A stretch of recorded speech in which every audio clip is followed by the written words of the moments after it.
자, 지금 시간이 2024년 6월 13일 오늘 목요일이죠. 오후 7시 36분입니다. 나스닥 100지수 어제 금리 발표했잖아요.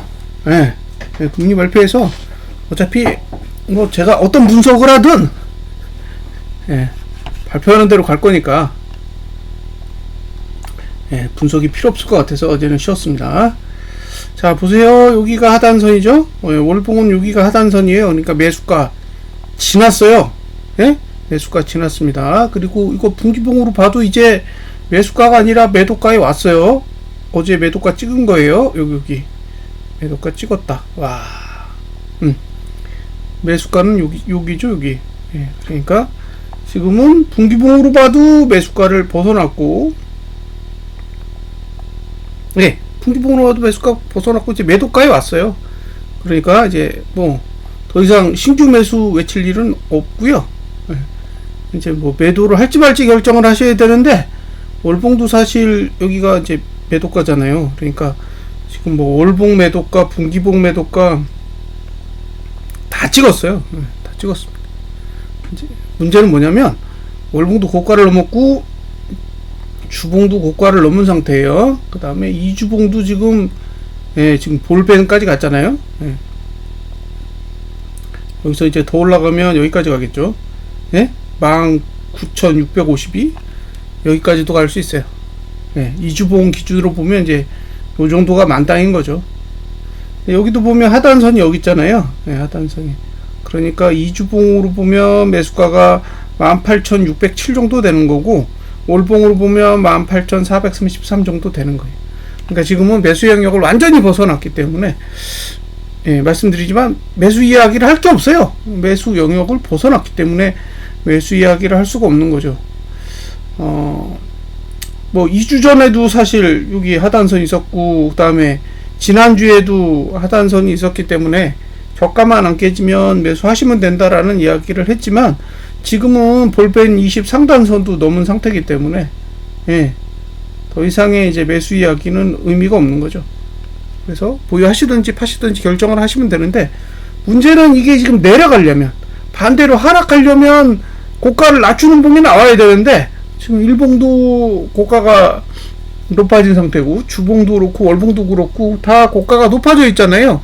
그래서 적어도 일봉이 고가가 낮아지는 날이 나와야 매도가 가능하겠죠.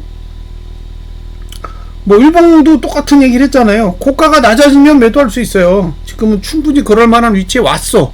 근데 문제는 고가가 안 낮아져요. 이게 낮아져야 되는데 뭐 고가를 깨고 갭상승하고 뭐 이러고 있는 상황이라서 그래서 매도를 주장하기에도 좀 어려움이 있는 거죠.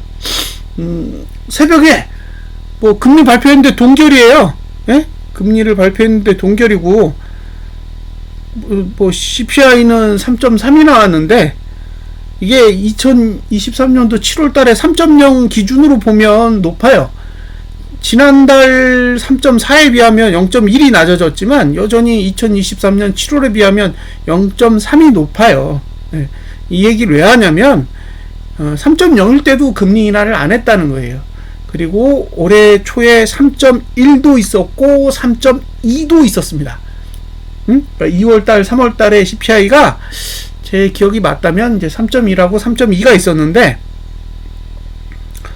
그때도 금리 인하를 안 했다는 거죠. 그러면 금리 인하를 하려면 적어도 3.0까지는 가야 가능하지 않을까라는 생각이 들고요. 거기다가 이슈가 하나 더 있는데, 뭐냐면 지금 이게 작년 11월 달에부터 이제 금리 인하한다고 이슈가 돼서 증시가 올랐는데, 12월 달에 점도표 발표할 때 올해 금리 인하 예상 횟수가 3회였어요. 3회. 근데 지금 1회로 줄었다고 하거든요. 그러니까 작년에는 올해 금리 인하를 3번 할 거라고 예상을 해놓고 증시를 왕창 끌어올려 놨는데, 정작 끌어올려 놓고는 금리 인하 횟수가 1회로 줄어버린 거예요. 그러니까 벌써 6개월이 지났어. 예? 6개월이 지났고 6개월밖에 안 남았는데 그 중에 한 번밖에 금리 인하를 안 한다는 거죠. 점도표 기준으로 보면 그것도 3.0 아래로 내려가야 가능할 거니까 3.0 아래로 내려간다는 전제하에 한 번 정도 금리 인하를 할 수 있다라고 이야기를 하는 건 사실 작년 12월 달에 예측이 다 틀렸다는 얘기잖아요. 그러니까 연준에서 예측한 데이터가 다 틀렸다는 얘기예요. 예? 6개월 앞의 상황도 전혀 예측할 수 없는 그런 수준이라는 거죠. 그러면 지금 상태에서 연말까지의 상황도 연준의 데이터를 신뢰하기는 어렵다는 거죠. 어쩌면 1회도 못할 수도 있습니다. 다만 금리 인하 한다고 계속 얘기를 해야 돼요. 금리 인하를 안 하는 한이 있어도 금리 인하를 한다고 계속 떠들어야 됩니다. 이 이야기를 멈추면 채권 금리가 폭등할 거예요. 그러니까 연준에서 금리 인하를 안 한다, 안 할 수도 있다 라는 멘트를 날리게 되면 채권 금리가 폭등할 거라고요. 왜냐하면 5.0까지는 가야 돼요. 왜? 5.0 이후 동결이에요.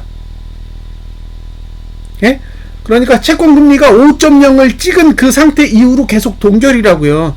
그러니까 5.0이 정상적인 수치고 금리 인하를 한다는 전제하에 지금 빠지고 있는 거잖아요. 금리 인하를 할 거라는 전제하에 채권 금리가 빠지고 있는데 이게 한 번도 안 빼겠다 그러면 빠져야 될 이유가 없잖아요. 금리 인하를 안 하겠다 그러면 올해 내내 동결일 거잖아요. 그러면 금리가 내려야 될 이유가 없다고요. 채권 금리가. 그러면 5.0까지 다시 가야죠.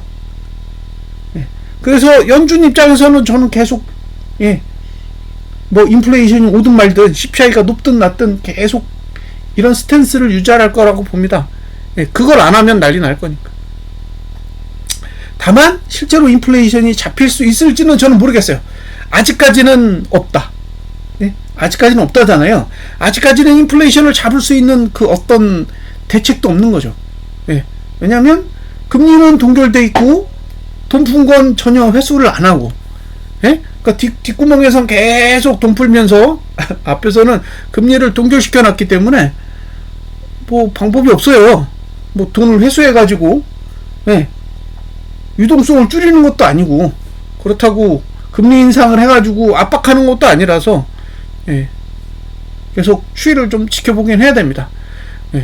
뭐 지금 외국인하고 미국 증시를 보면 뭐 전혀 신경 안 쓰는 눈치예요. 그러니까 저는 다 협의가 됐다고 봐요. 그러니까 연준에서 이렇게 할 거라는 게 사전에 다 공유가 되지 않은 이상 이렇게까지 자신감 있게 플레이를 할 거라고 생각하지는 않습니다. 만약에 하방을 보실 거면 일봉에서 고가 낮아져야 되는 거예요. 일봉에서 고가 낮아져야 된다. 오늘 목요일이죠. 그러니까 오늘 낮아지든 내일 낮아지든 낮아져야 돼요. 그게 첫 번째고, 만약에 오늘 내일 낮아지지 않으면 일단 주봉이 바뀔 거잖아요. 그럼 다음 주에 이번 주보다 고가가 낮아지면 됩니다. 여기까지 분석 마치도록 하겠습니다. 오후 잘 보내세요.